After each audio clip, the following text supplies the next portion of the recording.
Oui, c'est une occasion pour moi de féliciter et de remercier l'association Alerte qui travaille dans le sens de l'épanouissement, la protection et la sauvegarde donc, des intérêts de la région de Kédougou et surtout en matière d'environnement.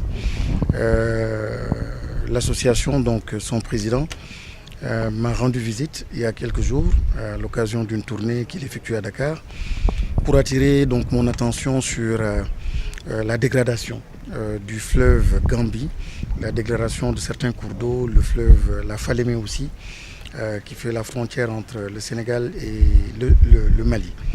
Pour dire que, attention, il y a des risques de toxicité, il y a des risques de contamination et aujourd'hui tout cela est en train d'impacter de façon grave la santé des populations, mais aussi les activités. Parce que les activités de ces populations-là, depuis fort longtemps, ont toujours tourné autour, ont été organisées autour donc, de ces cours d'eau.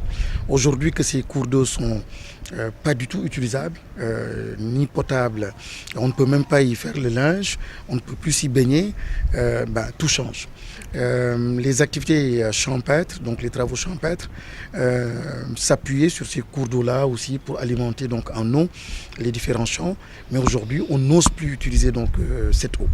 Alors donc, c'est une situation extrêmement grave. L'eau est quand même vitale. Et une région aussi importante, aussi naturelle, aussi belle que Kédougou, on ne peut pas accepter, le gouvernement ne devrait pas l'accepter, les populations ne devraient pas l'accepter, qu'on continue de vivre cette pollution et cette contamination de l'eau simplement en laissant à la faveur donc, des exploitants et du développement donc, de l'industrie minière. Nous ne sommes pas contre le développement de cette industrie, mais il faut absolument mettre en avant l'intérêt des citoyens sénégalais. Et mettre en avant l'intérêt des citoyens, c'est poser la question de la santé, c'est poser la question de l'emploi, c'est poser la question aussi du bénéfice direct que les fils de Kédougou devraient donc tirer de tout cela. D'accord. On vous entend parler, il n'y a pas de vie à Kédougou. Et les pouvoirs publics dans tout cela? Ce que je veux dire précisément, les pouvoirs publics ne s'intéressent pas comme ils devraient au développement réel. Parce que quand on parle de développement, on parle de capital humain. Et le capital humain, d'abord, c'est la question de l'éducation. La preuve, lorsqu'il s'agit de confier certains postes de responsabilité dans ces industries-là, aux fils de Kédougou, souvent, la réponse qui est servie par ces entreprises, c'est qu'il n'y a pas assez de qualifications. Donc, je crois que l'État ne peut pas continuer à servir cette réponse-là et à entretenir donc, les gens dans cette situation. Ce n'est pas possible. La deuxième chose, c'est que oui, même si nous ne sommes pas des capitaines d'industrie dans ce secteur-là, nous pouvons quand même être des capitaines dans le domaine de la prestation de services. Nous avons les champs qu'il faut, nous avons l'intelligence qu'il faut et la maîtrise des activités liées à l'agriculture pour pouvoir organiser en fait des jeunes, des femmes pour devenir de véritables fournisseurs. Mais aujourd'hui, quand on fait l'agrégation de tous ceux-là qui sont dans la chaîne d'approvisionnement donc, de ces industries-là, ça ne fera pas donc, les 500 millions ou peut-être même 300 millions. Même 300 millions, c'est peut-être même beaucoup. Toute la région, cumulativement, si on voit le chiffre d'affaires donc, de ces activités-là, ça n'ira pas donc, au-delà de cela. Et donc, c'est tout simplement inadmissible. Il y a encore des produits qui continuent d'être importés depuis l'étranger, je ne parle même pas de Dakar, pour servir ces industries ou ces industriels. C'est tout simplement inacceptable. Il faut une dose de confiance aux locaux, aux jeunes de cette région-là. Il faut un accompagnement réel d'un point de vue professionnel et technique pour qu'ils puissent monter en puissance et pour qu'on puisse organiser donc, la commande et l'offre aussi donc, locale. Nous devons absolument, et ça c'est la responsabilité de l'État, pour que Kédougou puisse y trouver un bénéfice, y trouver une opportunité donc, de développement. Donc ce n'est pas le cas.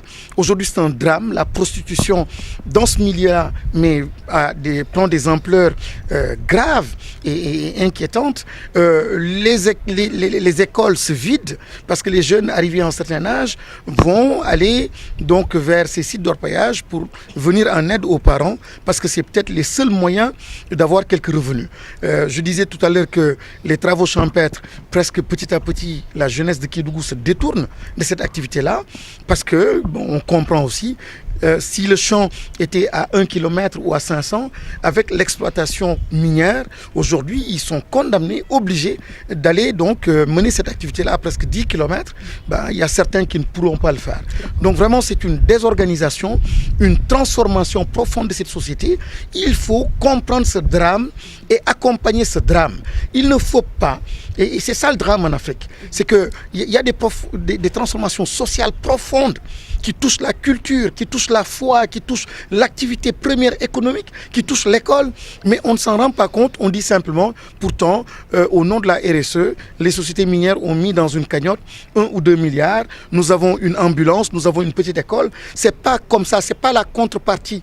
Ça ne peut pas être la contrepartie de toute une génération qui quitte l'école. Ça ne peut pas être une contrepartie des jeunes filles qui sont dans la prostitution. Ça ne peut pas être une contrepartie d'une activité maîtrisée par les ancêtres, activité maîtrisée et une activité durable telle que l'agriculture, que l'on délaisse. Ça ne peut pas être la contrepartie. Une ambulance ne peut pas être la contrepartie. Donc la contrepartie, il faut absolument qu'elle soit faite, mesurée à l'aune justement d'autres activités et puis justement de cette harmonie qui doit être retrouvée.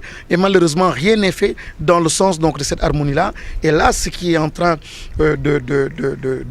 d'arriver me semble être beaucoup plus grave et qui va vraiment être un point assez culminant dans cette transformation de cette société-là, c'est la contamination des eaux autour donc desquelles toute la société et toutes les activités ont jusqu'ici été organisées. D'accord. Quel regard aujourd'hui jetez-vous sur la situation du pays avec récemment la Cour d'appel qui a rejeté la demande des avocats de Khalifa Sall? Pardon?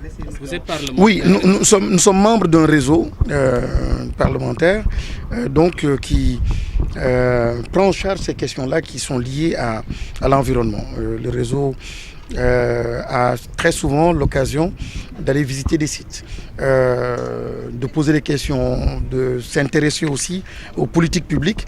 C'est un réseau qui joue un rôle en tant que parlementaire et qui mène des activités en dehors même de l'hémicycle pour apporter beaucoup plus d'informations dans l'hémicycle et aussi à la société de façon générale.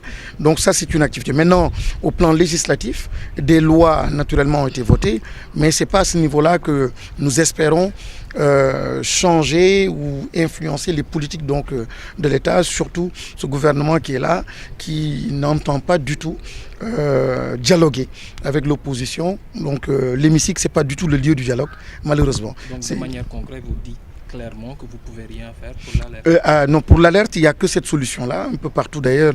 Je pense que la société civile, c'est ça son rôle, de pouvoir prendre appui sur la presse et, ou d'autres occasions, d'autres événements, pour partager avec l'opinion publique, nationale comme internationale, une situation qui sévit dans ce pays, en tout cas particulièrement dans ces régions-là. Donc c'est un moyen de partager avec nos concitoyens ces difficultés-là que les fils de Kédougou vivent. D'accord, parlons de l'actualité. Quel regard jetez-vous aujourd'hui sur la situation du pays